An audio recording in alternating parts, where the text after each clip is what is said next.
Hello YouTube, and especially all you knife people out there. I want to apologize up front for the wind noise if there is a lot getting into the microphone. I came outside today because it's a beautiful day and it's crazy windy all of a sudden. So this is going to be a short video explaining some of the modifications I've made to my Survive Knives GSO 4.1.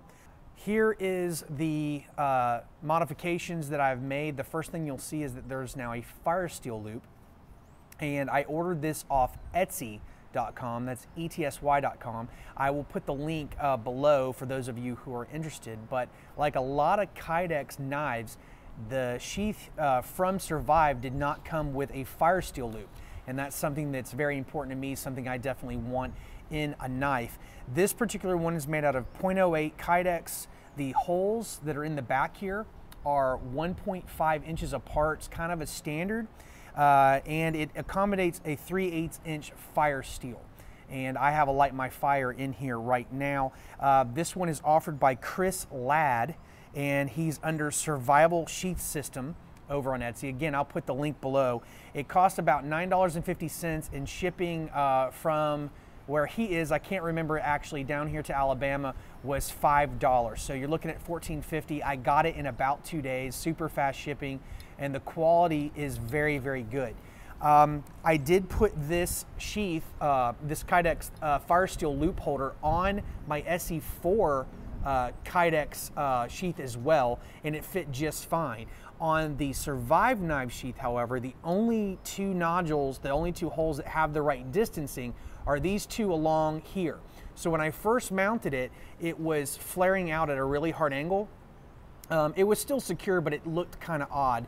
So what I did was I put it underneath this sheath loop here, this dangler option, which if you've watched my first video is actually an addition from my Cold Steel Master Hunter knife. I took that off and I have it on here in the meantime. I put it underneath the top rung with no rubber spacer. Then I added a rubber spacer to the lower part so it was kind of evened out. This does hold the fire steel with a good snug grip. You can see it goes in there pretty well. I'm not worried about this flying out at all. But if you had a longer fire steel or something that was even a little bit thinner, I have a cheapo one that is longer but thinner around. If you put some bungee line or if you put some shock cord through the loop in your fire steel and then kind of spring load it around the end so it kind of snaps up against this ridge here, you can hold smaller diameter fire steels in this holder. I also added a washer in the front here, which hopefully will come in focus, because the 1.5 inch spacing doesn't work here. This is too far down.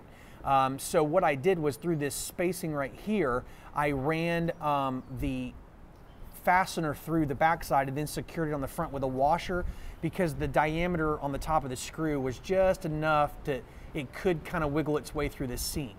So that's all I've done here. So now my Survive knife has a fire steel loop option on there. It was a $14.50 add-on. He sent the screws and the rivets with it. He actually sent 3 because there's 3 holes available in the fire steel loop. But the rubber spacers I actually took from an ESEE kit that I'm no longer using. So anyway, again, check the link out below if you're interested in looking for a fire steel loop option. There are probably several more out there on the web, but that was the quickest and easiest solution for me. So what I want to show you now is the modification that I did do to the blade edge. I did spend some more time with this in the backyard and was doing some feather sticking and some mild batoning and stuff like that. And as true to form, the wind is really picking up. So I hope it's not too bad. I won't be able to check it till I get inside. But anyway, the knife performed fairly well, but I'm just not a fan of V-edges, and this was no different. So anyway, what I did was I went ahead and used my water stones. Again, I use a combination of Shapton Pro and Chosera water stones to modify my edges. And as you can see now, I've added a convex to this. Obviously both sides. I tried not to make it asymmetrical. I tried to make it even. And I would say this probably has a similar taper now to something like maybe a Gunny, or down here the Fox River, because this is a saber grind, so it does thin out fairly quickly. It took an edge change very well. It is crazy sharp now, right on par with Bravo 1 or any of the other Bark Rivers that I've modified or had to stone sharpen. It remains true with the 3V steel that's on the Survive version that it hones very, very well on water stones, and it does get crazy sharp. I haven't had a chance to test edge retention. Let me try to get a close up here if it'll focus. I haven't had a chance yet to test any edge retention on it because I haven't really done anything other than feather sticking, but it is way better at feather sticking, at least in my hands, with the modified convex edge. So all I did was grind the V off and then go slightly up the face to get a good gradual blend to a convex, and I'm actually very pleased with how it is performing after that modification. So it looks like I will have the opportunity to take this into the woods around the end of March. So hopefully the first part of April, I will have a new review up for you on what I thought about how this performed. I love everything about this knife so far in handling and in use. And the only thing that was bothering me again was that V edge, so I went ahead and did grind it out. So there you go. I've modified the edge as I thought or suspected I would into a convex. Again, convex off of a saber grind, so it is fairly thin.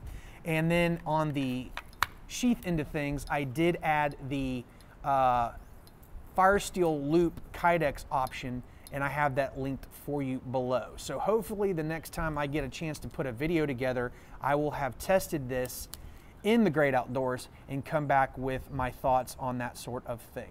Until next time, guys, I hope that you're enjoying your knives out there, and until then, be safe and God bless.